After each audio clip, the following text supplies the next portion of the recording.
And so what I'm getting at here, if you've missed it, is can I challenge you to have a holy consecration of yourself to God? Just pray to God and say, God, I give you all of myself. I'll go where you want me to go. I'll do what you want me to do. I'll say what you want me to say. I'll give what you want me to give. I'll trust you that you have a better plan for my life than I ever could. I know your hands are bigger than mine. I know your plans are greater than mine.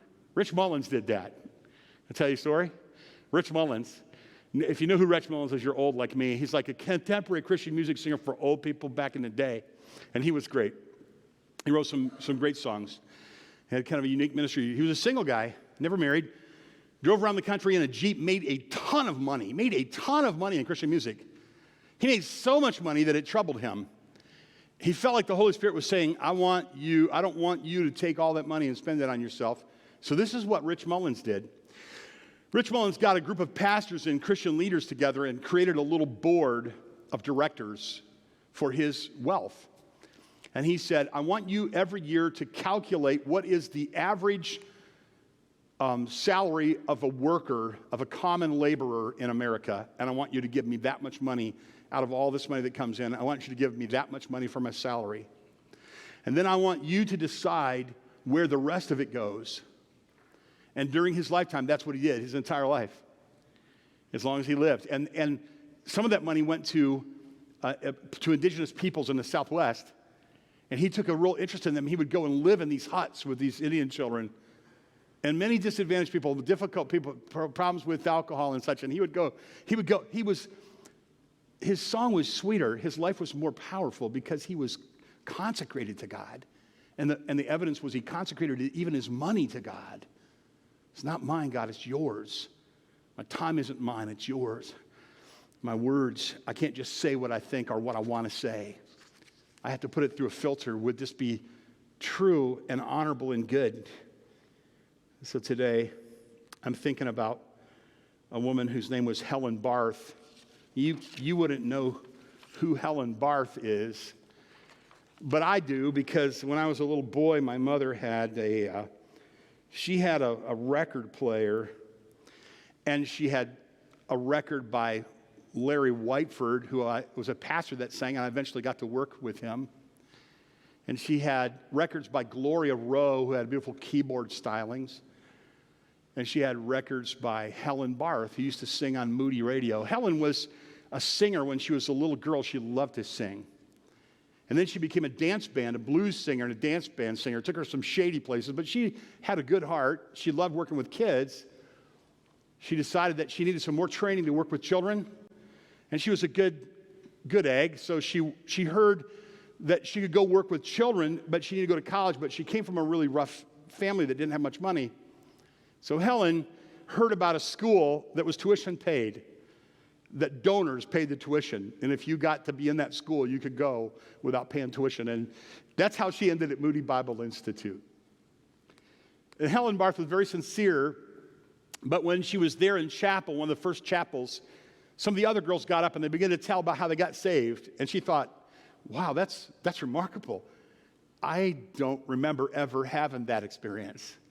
And that night she went back to her room at Moody and she prayed. And she was saved, but she didn't tell anybody because she was sure if they found out that she came to Bible college unsaved, they would kick her out.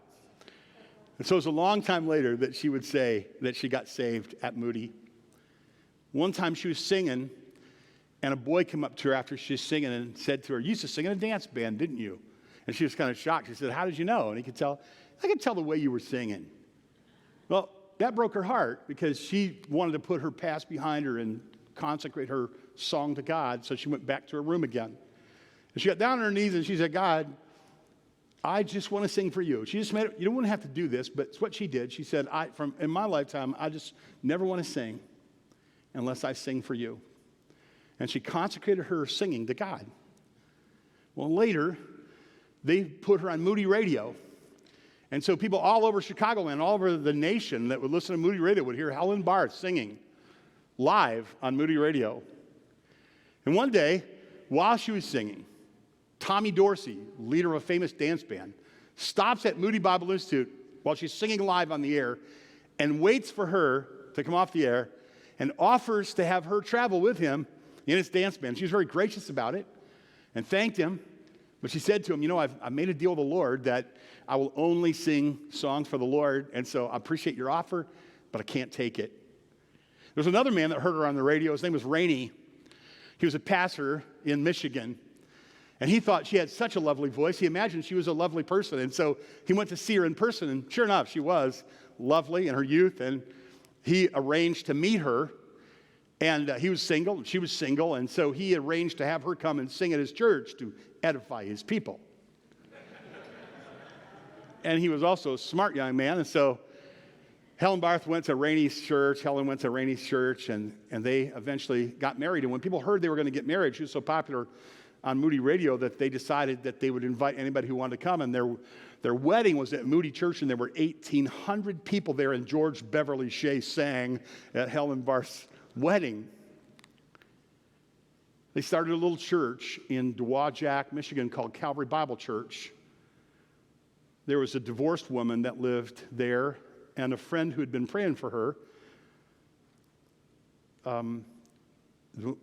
died, and they had her funeral at Calvary Bible Church. And her friend, this divorced lady named Charlotte, went to the funeral, and the pastor gave the gospel, and Charlotte got saved, and Charlotte was my grandmother. And my grandma and grandpa got back together, by the grace of God, were living together the rest of their life, followed the Lord. Helen and her husband Rainey went off to the mission field. They went to Germany, and they served on the mission field in Germany. They came back, and they sang with Billy Graham in rallies across the nation. I was at a homeschool meeting. Warning, long story. I was at a homeschool meeting a few years ago, and there were thousands of people there. And I thought Helen Barth was dead. I figured she couldn't possibly be alive anymore. She lived to 98, by the way. But I thought, well, she couldn't be alive anymore. And Al Smith was leading hymns, and he goes, I'd like you to hear from Helen Barth. And I'm like, Helen Barth? She couldn't possibly be alive. Sure enough, this white-haired elderly lady gets up and sings, and I'm like, that's the song I remember when I was a little boy. She would sing on records when I would go to sleep as a little boy. My mom would say, she taught me music, even though she didn't personally teach me music. I mimicked her style. Helen's daughter said, your mom does sound a lot like my mom, she told me one day. A few years later, I was assigned to run this ministry in Flint, and I got a phone call that my brother Nathan, who's a piano player, was going to be in town. I said, why don't you stay the night? He said, sure. I got another phone call, and this was really a surprise. They said, Helen Barth is in town, and Rainey, and we'd like to tour the inn. I'm like, okay, well, that's great, because my brother's here. I said, we'll make you a deal. I said, I'll make you a deal. We'll give you a free night stay if you give us a free concert, and my brother will play the piano for you. And she did that. You remember that? Out in the lobby, we had this beautiful grand piano right in front of the fireplace, and that night, this elderly, godly, consecrated follower of Jesus lady stood and sang, and then she testified and exhorted the kids in between. It was an amazing thing, and that's how I knew the family. So when she died, her daughter called me and said, would you be willing to give my mother's eulogy? I was shocked. I didn't know him that well, but I realized that God was arranging something sweet. So I called my mother, and I said, Mom, you aren't going to believe this, but you know your mentor, the lady you looked up to, she passed away, Helen Barth. Her funeral's going to be in Indiana. Can I pick you up because I'm doing the eulogy?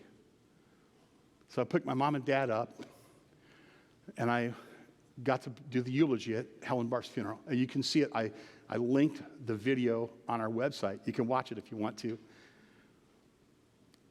At the end of that, they handed me an honorarium. It was right about a time when my ministry ended at my last church, and I was unemployed. And I was feeling pretty concerned.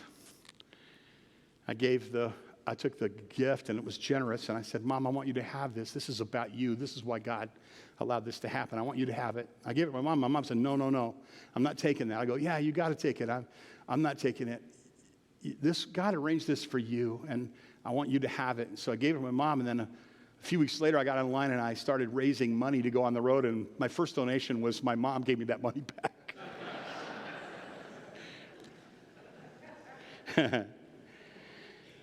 At Helen Barth's funeral, I was able to say this: only God can measure the power and the influence of a consecrated person.